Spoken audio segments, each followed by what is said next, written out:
On March 22, 2015, 29-year-old Denise Huskins and her 30-year-old boyfriend, Aaron Quinn, were staying the night at Aaron's house in Vallejo, California, approximately 30 miles north of San Francisco. The couple were both physical therapists at a local hospital. However, in the early morning of March 23rd, something terrifying unfolded for the couple. Around 1:53 p.m. on March 23rd, Aaron contacted the Vallejo Police Department to report that Denise had been abducted. The police were immediately dispatched to the scene and began an extensive search for Denise. Officers with the Vallejo Police Department utilized search and rescue dogs and dive teams as they scoured the entire city for the missing woman.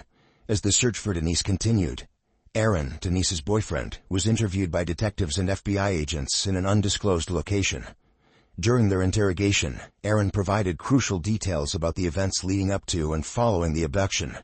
He and Denise were woken up in the middle of the night by a bright beam of light shining in their face. The light was followed by a vibrating noise that Aaron attributed to a stun gun. Aaron claimed they heard a male voice demanding they lie face down on the bed.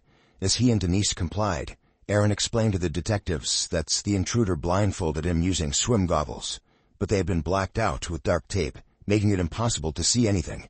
The male intruder then instructed Denise to bind Aaron's wrists with zip ties. The intruder placed Aaron in a closet and covered his ears with headphones, playing a pre-recorded message before calming music. This message instructed Aaron to follow specific instructions and warned him not to interfere with the abductor's plans. During the message, the voice said that both occupants needed to comply or would be hurt by an electric shock or cuts to their faces. Before leaving, the intruder obtained Aaron's financial account information and passwords. Aaron later recounted to the detectives that the intruder placed him on the couch and told him that the professional group was monitoring him via webcam. After being left alone, Aaron said he passed out on the sofa, but eventually woke up. Aaron immediately realized that the intruder had stolen his laptop, car, and most importantly, Denise. Panic began to set in as Aaron realized that she was missing. He checked his phone and discovered a chilling voicemail from the kidnapper, demanding money in return for her safe return. The intruder threatened Aaron, warning him to tell anyone who asked that he wanted the money to purchase a ski boat. A search for Denise began immediately. Officers with the Vallejo Police Department launched a massive investigation. The spokesperson for the department revealed that the detectives were treating the case as a kidnapping for ransom. As the investigation continued, the detectives involved in the case began to question certain aspects of Aaron's story, such as the details of the intruder's actions, the pre-recorded message, and the delay in reporting Denise missing. The detectives believed that Aaron's account of the incident seemed too elaborate and wondered whether he had played a role in Denise's disappearance. Aaron's mother, who spoke to Dateline, revealed that the detectives treated her son more like a suspect than a victim. They polygraphed him 5 times, placed him in a prison jumpsuit, and provided minimal food and water as they held him for hours in the interrogation room. These tactics were perceived as an attempt to coerce a confession, rather than a determined effort to locate Denise. Despite Aaron's claims that an intruder had abducted Denise, the lack of evidence and discrepancies in his story led the detectives to consider alternative possibilities. They believed that Aaron might have harmed Denise and then concocted the story of the intruder to cover his tracks. However, without concrete evidence, they were unable to prove this theory definitively. Just over 30 hours after Denise vanished, reporter Henry Lee received an email with an audio file attached. This file, claiming to be a proof-of-life message from Denise, sparked a media frenzy and left investigators with questions. When Henry Lee opened the audio file and heard a female voice, it was undeniably Denise's. In the recording, Denise spoke about the day's biggest news. The German airliner had crashed in the Alps, resulting in the loss of 150 lives. Denise also mentioned her first concert, where she watched Blink-182 and Bad Religion with her friend and her friend's mom. On the surface, this recording seemed to be a clear indicator of Denise's survival. By mentioning current events and specific details of her own life, Denise appeared to confirm that she was aware of her surroundings and had the means to communicate with the outside world. However, reporter Henry Lee couldn't help but harbor doubts. One aspect that caught Henry Lee's attention was Denise's voice. He noticed something out of the ordinary. It lacked any signs of fear or distress commonly associated with someone who had been abducted. Instead, Denise's tone seemed casual, as if she were talking to a friend over coffee. This discrepancy raised suspicions that this recording may have been staged or altered in some way. As news of Denise's abduction spread, Her friends heard the recording and were deeply worried about her safety. Despite the message claiming that she was alive, her loved ones were in the dark about the specific circumstances surrounding her disappearance. All they had to go by was her voice on the recording. When Dateline interviewed Denise's friends, they expressed no surprise at the calmness evident in her recording. They claimed that they had been with Denise at the Boston Marathon in 2013, when a terrorist attack occurred. It was Denise who remained composed and took charge, leading herself and her friends to safety. Approximately 45 hours after Denise was first reported missing, the Vallejo Police Department announced that she'd been located in Huntington Beach, California, approximately 400 miles south of Vallejo, where she had last been seen. This discovery raised suspicions among detectives. As Denise was raised in Huntington Beach, the detectives also knew that no ransom demands had been received, which left them questioning why her abductor had ultimately let her go. According to the spokesperson for the Vallejo Police Department, Denise spoke to the police in Huntington Beach after she said the intruder let her go. However, the Vallejo detectives stated that Denise refused to talk to them. The FBI became involved and offered a plan to aid Denise and Aaron in their cooperation. Despite this offer, the spokesperson claimed that Denise and Aaron still refused to engage with the Vallejo police directly. The Vallejo Police Department spokesperson said that Aaron Quinn's statement about the intruder and Denise's abduction was such an incredible story that the detectives had a hard time believing it. Upon further investigation, the detectives could not substantiate Aaron's claims. This spokesperson boldly stated that Aaron and Denise had plundered valuable resources away from the community while instilling fear in residents. If anything, the spokesperson argued that Aaron and Denise owed the community an apology. Detectives involved in the case felt that there was significant evidence indicating that Aaron and Denise fabricated the intruder and abduction. Aaron's initial story to the detectives stated that he gave the intruder his credit card information, but further investigation revealed that no one attempted to access his bank accounts. Additionally, Aaron claimed that the intruder had called him a few times from a blocked number, yet the detectives believed that Aaron may have pre-programmed another phone to call his cell to fool them. One day after the Vallejo Police Department held their press conference condemning Aaron and Denise, Denise visited the Vallejo Police Department and spoke to the detectives. During her interview, Denise revealed that in addition to being kidnapped, she'd also been sexually assaulted. This revelation shocked the detectives, who had initially dismissed Denise's claims as a hoax. Denise's case took a twist when a reporter named Henry Lee received an email that seemed to provide evidence of Denise's innocence. This email, purportedly written by the person who claimed to have abducted Denise, challenged the accusations against her. The email writer expressed anger at the suggestion that Denise had fabricated her story. They emphasized that they would not stand by and watch the life of a good person be ruined by false accusations. To support their claims, the writer attached 2 images to the email. In the first image, there was a water gun painted black with a flashlight attached to it. While this might seem innocent, the water gun could resemble a real weapon in the darkness. The second image depicted a bedroom with cardboard on the windows. According to the writer, this is the room where they held Denise during her abduction. These images, if genuine, potentially added credibility to the writer's statements. However, without additional evidence or verification, their authenticity remained in question.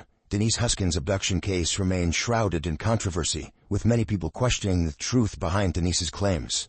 News of Denise's abduction and return hit the media like a firestorm. Reporters dubbed the event the Gone Girl case, due to its resemblance to the novel and movie, which were centered around a woman who faked her disappearance to frame her husband for murder. The insinuation that Denise and Aaron had lied about the break-in and kidnapping infuriated their loved ones. Comparisons were drawn between the fictional case in Gone Girl and the real abduction of Denise Huskins. The media focused on similarities between the characters and the plot, fueling speculation and conspiracy theories. This comparison added to the intrigue and captivated the public's attention, adding fuel to the media frenzy.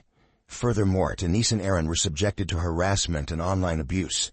Trolls and anonymous individuals targeted them on social media, sharing their personal information and spreading misinformation. Their reputations became tarnished, and their personal lives were invaded. The impact of online harassment on individuals is severe and long-lasting, further exacerbating the emotional toll of the abduction on the couple. Denise's friends were deeply disturbed by these accusations. They knew Denise as a person of honesty and integrity, and they could not bear to see their friend being portrayed as a liar to the world. Those who loved Denise believed that her abduction was a genuine event, and they stood unwaveringly by her side. The media frenzy surrounding the case intensified, and Denise and Aaron found themselves the center of a media storm. They were subjected to intense scrutiny and speculation, with many questioning their motives. Denise and Aaron faced immense pressure. However, on June 5, 2015, just months after Denise's abduction, a similar crime rocked Dublin, California. This incident would provide crucial evidence contradicting the hoax accusations in Denise's case. Around 3 a.m., an intruder broke into a home in Dublin. The homeowner, awoken by the commotion, found himself face-to-face with the intruder. The intruder shone a flashlight in his eyes, uttering chilling words. He informed the homeowner that he had kidnapped his 22-year-old daughter. This homeowner and his wife, understandably terrified, found themselves in a struggle for their lives. Sensing an opportunity to escape, the wife ran to retrieve the cell phone. Her husband, displaying quick thinking, yelled to his wife, "Get the gun." This command caught the intruder off guard, and he quickly fled the scene. The husband and wife's daughter were in the bedroom, safe. When the police arrived at the scene, they found several items the intruder had left behind, including a cell phone. The detectives managed to trace the phone found at the Dublin crime scene to 38-year-old Matthew Mueller. After obtaining a search warrant for Matthew Mueller's arrest, officers headed to the family cabin in South Lake Tahoe, where they believed he was hiding. Upon arrival in South Lake Tahoe, officers arrested Matthew and took him into custody. The subsequent search of Matthew's home revealed several crucial pieces of evidence. First, investigators discovered a BB gun that matched the description provided by Denise's abductor. Additionally, investigators found a super soaker painted black and equipped with a flashlight and laser pointer, the same one depicted in an image sent to reporter Henry Lee by the kidnapper. Furthermore, investigators stumbled upon a room in Matthew's cabin that bore a striking resemblance to the one described by Denise's abductor to Henry Lee. The windows were boarded up, and the room appeared secluded. In addition to the BB gun and super soaker, investigators recovered a pair of swim goggles with lenses covered by black tape. Intriguingly, a long blonde hair was attached to the tape. This hair sample was sent to the California State Crime Lab for analysis, and the results came back as a match for Denise. This revelation undermined the hoax theory and raised suspicions that Matthew was involved. Furthermore, investigators conducted a thorough search of Matthew's car, finding a number of items of interest. A forensic examination of his GPS navigation system revealed that one of the addresses programmed into the GPS was the location near Huntington Beach, where Denise claimed her abductor had left her. This discovery further strengthened the case against Matthew and suggested that Denise's abduction was more than just a fabrication. Matthew was eventually arrested and charged with battery, robbery, and assault in relation to the break-in that occurred in Dublin, California, several months before the abduction. However, on July 13, 2015, additional charges were brought against him, including kidnapping in connection with Denise's case. As the investigation continued, detectives delved deeper into Matthew's background. They discovered he had enlisted in the United States Marine Corps, where he played the trumpet for the United States Marine Band. Matthew distinguished himself as a decorated Marine during his service, earning several service medals and ribbons and being promoted to sergeant. Despite Matthew never having experienced combat, he developed severe mental health struggles that he attributed to what he referred to as the Gulf War syndrome. As a result, he asked to be relieved from his duties as a police officer. His request was granted, and he received an honorable discharge. Following his graduation from Pomona College in 2003, Matthew moved to Boston and started at Harvard Law School. During his time there, he became passionate about working with immigrants and refugees. As a result, he remained at Harvard as a research assistant to the university's Immigration and Refugee Clinic. After a few years on the East Coast, Matthew grew tired of life in Boston. In 2019, he relocated to Silicon Valley, where he passed the California bar exam. However, he never registered for the actual bar. Despite his lack of registration, Matthew managed to find employment at several immigration law firms. He also founded a nonprofit organization that provided pro bono services to immigrants with mental illness. In 2013, Matthew's law license was suspended due to his inability to resolve outstanding dues owed to the California Bar Association. During his time at Harvard University, Matthew was diagnosed with major depression with signs of mania. His symptoms worsened over time, leading to a diagnosis of bipolar disorder. Additionally, Matthew developed paranoid delusions, becoming convinced that the government was wiretapping his phone and hacking his computer due to his suspected ties with immigrant clients that the government deemed as terrorists. In early 2015, Matthew relocated to a cabin in South Lake Tahoe, which his family had owned. He became a recluse, rarely sleeping and spending most of his time in a daze, watching Batman movies. Matthew's paranoia intensified, and he became increasingly suspicious of those around him. As spring approached, Matthew began experiencing psychotic episodes. During these episodes, he often wore a wetsuit, creating tools from swim goggles and super soakers, and engaged in bizarre behavior. Matthew's psychosis led him to develop a Robin Hood-like plan, where he would kidnap evil wealthy people and demand a ransom in exchange for their release. This act was morally justified to him due to his distorted perception of reality. In September 2016, Matthew pleaded guilty to one count of kidnapping and was sentenced to 40 years in prison. He faced additional state charges of kidnapping, burglary, robbery, and 2 counts of sexual assault by force. Denise found herself compelled to take the stand as a witness during one of Matthew Muller's trials. Her testimony was intense, as she described in detail the harrowing experience she'd endured at the hands of the accused. Acting as his own attorney, Matthew Muller graced the courtroom in a suit while shackled. However, what stood out the most during this testimony was Denise's remarkable composure as she faced her attacker head-on. As Denise began her testimony, she addressed the jurors, her voice unwavering. She explained how she had initially hesitated to come forward with her account of the sexual assault, fearing that others would not believe her. However, she pressed on, determined to seek justice for the crimes committed against her. Throughout her testimony, Denise's unwavering determination was on display. She described how she refused to let Matthew see her cry or succumb to hysteria. Instead, she closed her eyes and imagined being with her boyfriend during the assault. This mental imagery provided her with a sense of comfort and strength, enabling her to persevere through the difficult memories of her testimony. Matthew Muller, on the other hand, did not cross-examine Denise. He chose to let her testimony stand without challenging or refuting any aspects of her story.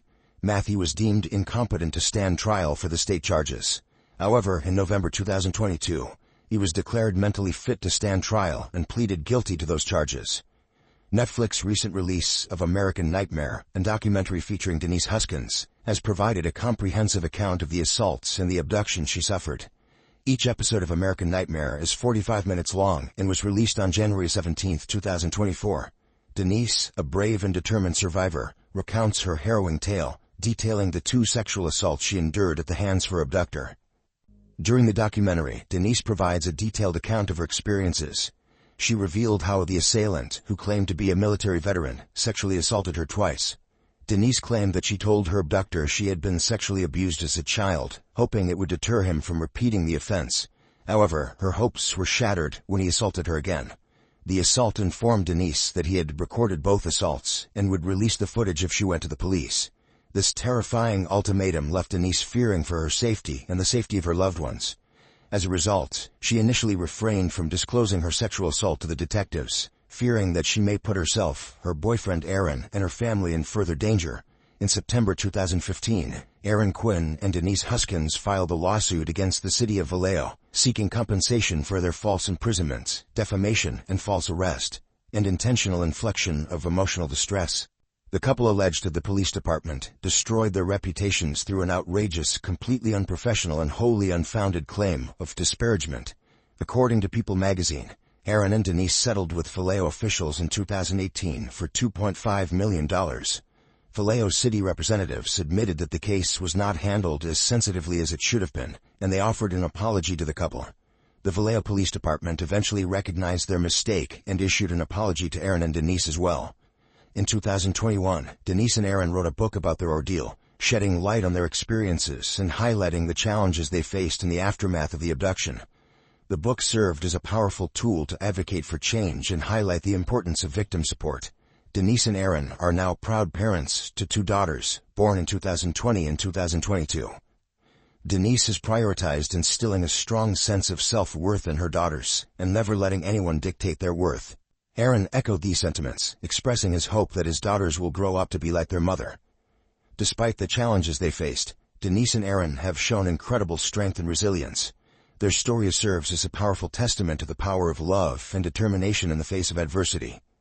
Despite the passage of time, Denise and Aaron are still puzzled by the reason behind Matthew's actions. The documentary reveals that Matthew's original intent was not to kidnap Denise, but rather to abduct Aaron's former fiancée, Andrea. However, it remains unexplained why Matthew specifically targeted Andrea. Denise and Aaron shared their experiences with People magazine, expressing their frustration with the lack of answers surrounding Matthew's motives. Aaron stated that, like many other victims and survivors, they often encountered situations where definitive answers may not surface. He emphasized the importance of moving forward by focusing on what truly matters, such as their children and work. Aaron emphasized that getting stuck on finding answers could be detrimental to the healing process. He and Denise recognized that they may not receive a definitive explanation as to why Matthew targeted them. Despite the lack of closure, they continue to move forward, prioritizing their well-being and the well-being of their children. Denise and Aaron's focus remains on moving forward and rebuilding their lives, regardless of the reasons behind Matthew's actions. What happened during Denise Huskins' abduction case serves as a stark reminder of the potential consequences when hasty judgments are made without sufficient evidence. The Vallejo Police Department's initial dismissal of the case as a hoax undermined the victim's credibility and hindered the investigation process. This incident underscores the importance of due process and the need to thoroughly investigate all leads before dismissing them as false or fabricated. By doing so, law enforcement agencies can ensure that all potential victims receive the attention and support they deserve. Matthew Muller is currently incarcerated at the Federal Correctional Institution, FCI, in Tucson, Arizona. He is serving a 31-year state sentence that will run concurrently with a 40-year federal sentence. Concurrent sentences refer to multiple sentences being served at the same time, but they do not merge into a single sentence. In Muller's case, both his state and federal sentences will run simultaneously. According to the court records, Matthew Muller's release date is July 8, 2049. This date means he's expected to complete his state and federal sentences and be released from prison that day. However, it is important to note that this date is subject to change and can be affected by various factors, including good behavior, participation in rehabilitation programs, and any changes in sentencing laws or regulations.